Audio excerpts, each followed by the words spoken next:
মানবতাবিরোধী অপরাধে দণ্ডিত শেখ হাসিনাকে ভারত প্রকাশ্যে বিবৃতির সুযোগ দেয় বাংলাদেশের গণতান্ত্রিক রূপান্তর এবং নিরাপত্তা হুমকির মুখে পড়েছে। এক বিবৃতিতে কথা জানিয়েছে পররাষ্ট্র মন্ত্রণালয়। গেল 23 জানুয়ারি নয়াদিল্লিতে এক অনুষ্ঠানে শেখ হাসিনার অডিও প্রচার করা হয়। পররাষ্ট্র মন্ত্রণালয়ের বিবৃতিতে বলা হয়, সেই বক্তব্যে বাংলাদেশের সাধারণ নির্বাচন ব্যাহত করতে তার অনুগতদের সন্ত্রাসে উস্কানি দেন শেখ হাসিনা।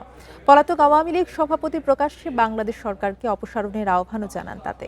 এমন বক্তব্য প্রচারে ভারতের অনুমতিতে বাংলাদেশ সরকার ও জনগণ বিস্মিত এবং হতবাক।